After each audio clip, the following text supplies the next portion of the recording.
Assalamualaikum warahmatullahi wabarakatuh. Saya Diandra Amrita Salsabila, mahasiswi Indonesia Banking School Manajemen Angkatan 2018 akan mempresentasikan mengenai hasil laporan magang Bank Indonesia yang telah dilaksanakan pada tanggal 25 Januari hingga 5 Februari 2021.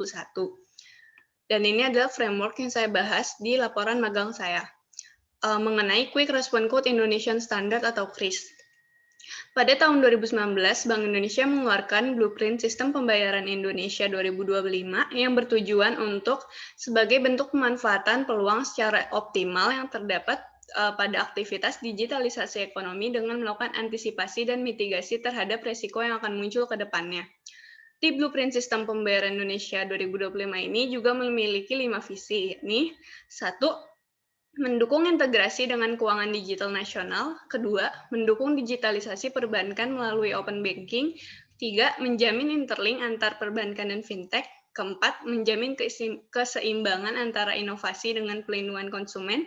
Kelima, menjamin kepentingan nasional dalam ekonomi keuangan digital antar negara. Nah, Quick Response Code Indonesian Standard ini memiliki hubungan antara sistem pembayaran digital dengan ekonomi digital.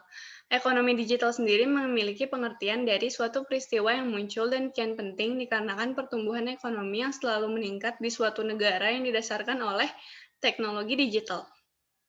Adanya e-commerce juga menjadi salah satu penyebab timbulnya hubungan antar ekonomi bisnis dengan teknologi.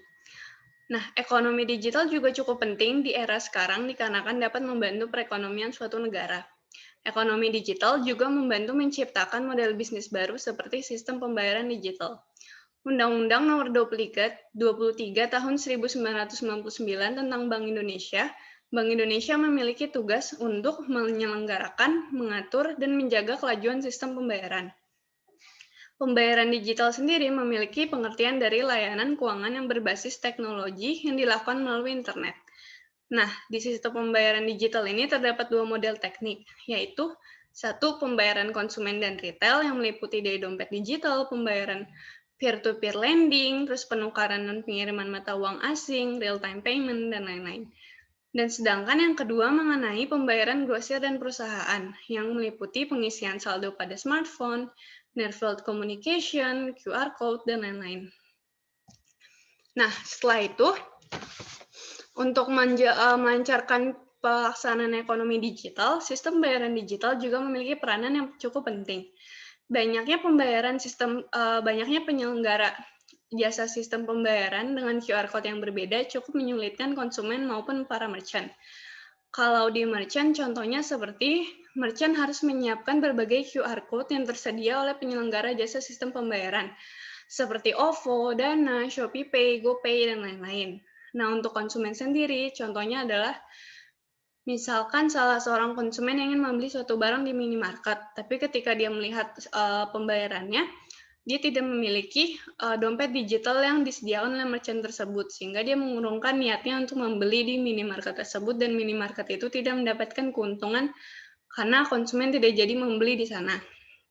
Nah, maka dari itu, Bank Indonesia meluncurkan Quick Response Code Indonesian Standard atau KRIS yang bertujuan untuk memudahkan masyarakat dalam melakukan pembayaran transaksi digital non-tunai secara nasional. Hanya melalui satu QR Code, KRIS mampu meng-scan segala jenis QR Code yang tersedia pada penyelenggara jasa sistem pembayaran yang telah memiliki izin dari Bank Indonesia. Dengan adanya KRIS, diharapkan juga dapat membantu meningkatkan percepatan UMKM dikarenakan perputaran uang digital yang cukup tinggi diakibatkan oleh adanya perubahan perilaku masyarakat dalam menggunakan uang tunai. Karena masyarakat sekarang itu cenderung lebih cashless untuk mengurangi resiko seperti pencurian dompet atau kehilangan dompet, terus uangnya jatuh di mana, di jalan atau di yang dia tidak tahu di mana jatuhnya. Terus habis itu juga dengan cashless itu lebih mudah karena nggak perlu bawa uang banyak. Nah, adanya anjuran penggunaan non-tunai pada saat pandemi COVID-19 juga berdampak pada meningkatnya penggunaan KRIS. Adanya kenaikan penggunaan KRIS dari 4,57 juta menjadi 5,8 juta membuat Bank Indonesia optimis penggunaan KRIS akan meningkat hingga 12 juta merchant. Dengan adanya pandemi COVID-19 juga menghasilkan perkembangan ekonomi digital yang lebih pesat dibandingkan sebelumnya dikarenakan adanya anjuran pemerintah untuk tetap di rumah saja, sehingga masyarakat lebih memilih untuk berbelanja kebutuhan rumah tangganya di e-commerce.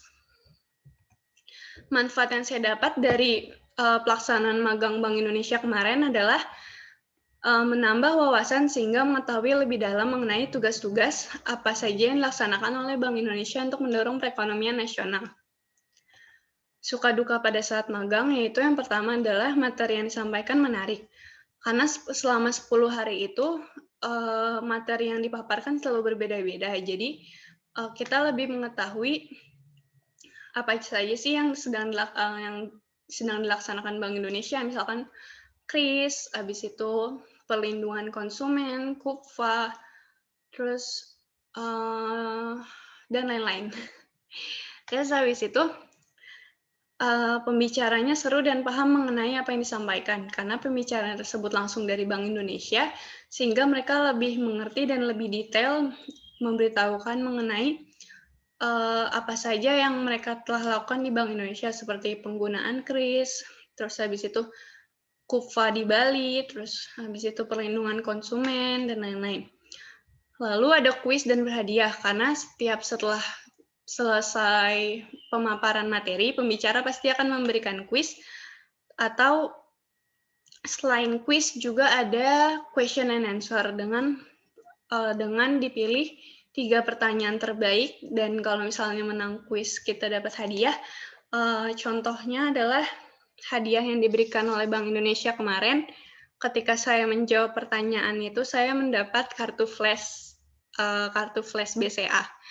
Lalu, itu yang membuat mahasiswa Indonesia Banking School menjadi juga lebih bersemangat dalam kegiatan magang. Terus duka yang dirasakan pada saat magang itu adalah tidak bisa merasakan secara langsung magang di Bank Indonesia. Karena cita-cita saya itu ingin bekerja di Bank Indonesia, saya sempat sedih karena tidak bisa merasakan magang secara langsung di sana. Tapi karena sekarang situasinya lagi pandemi, jadi mau nggak mau daring. Terus yang kedua itu sedang terpapar COVID-19. Jadi ketika kemarin magang 10 hari itu, saya sedang terpapar COVID-19 dan sedang isolasi mandiri. Jadi keadaan kondisi badan saya itu kadang fit, kadang tidak sehat, karena kan kalau COVID tuh naik turun, kayak seperti di hari pertama pembukaan magang BI itu, kondisi saya sempat turun, jadi lihat laptop juga agak pusing, tapi keesokan harinya sampai ke hari terakhir, saya sudah mulai merasa lebih baik, jadi saya bersyukur bisa mengikuti hingga sampai akhir. Terus habis itu, sarannya itu adalah jika praktik kerja magang Bank Indonesia tahun depan masih dilakukan secara daring, tapi semoga saja tidak, semoga magangnya dapat diikuti oleh mahasiswa atau mahasiswi secara on-cam, agar rasa lebih seperti sedang magang walaupun hanya di rumah saja.